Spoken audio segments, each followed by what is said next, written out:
the real-life horror of Ed Gein. Welcome, listeners, to Sinister Loom, the show where shadows tell stories, and every tale is more disturbing than the last. Tonight, we delve into a true story so grotesque, so haunting, it inspired not one, but two of the most iconic horror villains of all time. Norman Bates from Psycho and Leatherface from the Texas Chainsaw Massacre. This is the story of Ed Gein, the Butcher of Plainfield. It's the late 1950s. In the quiet, snow-draped town of Plainfield, Wisconsin, neighbors are as ordinary as the dusty roads winding through the countryside. But hidden in plain sight, just beyond the thickets of trees, there lies a dilapidated farmhouse, Ed Gein's home. To the townsfolk, Ed was peculiar, a loner, awkward, but helpful. He'd fix a fence, babysit a child, or lend a hand when someone needed it. But beneath that harmless exterior was a man with a mind twisted by darkness. It all started with Augusta, Ed's mother. Augusta wasn't just religious, she was fanatical. She believed the world was evil, women were the devil's tools, and her sons, Edward and Henry, needed shielding from sin. Ed worshipped her. She was his world, his everything. And when she died in 1945, his fragile grip on reality began to unravel. Alone in that desolate farmhouse, surrounded by her stern presence etched into every corner, Ed's mind began to descend into unspeakable horrors. Years passed, and life in Plainfield went on, until November 16, 1957.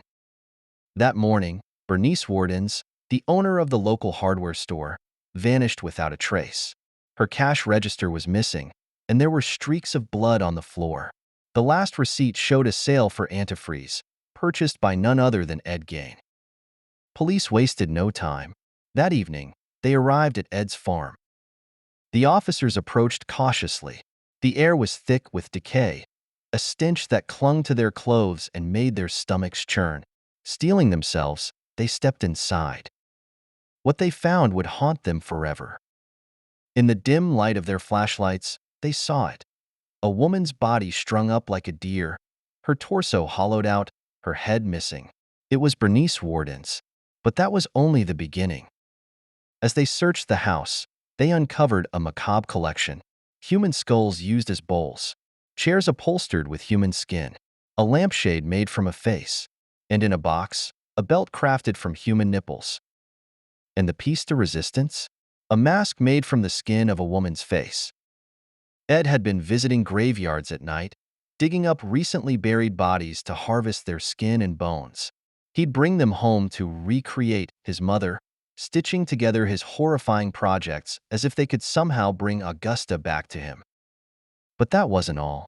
Some of the remains were fresh, suggesting Ed had moved beyond the graveyards to murder. Ed Gein was arrested and later deemed unfit for trial. He spent the rest of his life in a mental institution where he passed away in 1984. But his story didn't end there. Hollywood couldn't resist the twisted legacy of Ed Gein. His crimes inspired Norman Bates, the motel keeper who couldn't let go of his mother in Alfred Hitchcock's Psycho. Then came Leatherface, the chainsaw-wielding maniac wearing masks of human flesh in the Texas Chainsaw Massacre. The farmhouse is gone now, burned to the ground by an unknown arsonist shortly after Gein's arrest. But his shadow lingers, proof that the scariest monsters are not from our imaginations. They're real, and sometimes they're just down the road. Thank you for joining me on Sinister Loom. If you enjoyed this story, or if it kept you awake, don't forget to subscribe. Sleep well, if you can.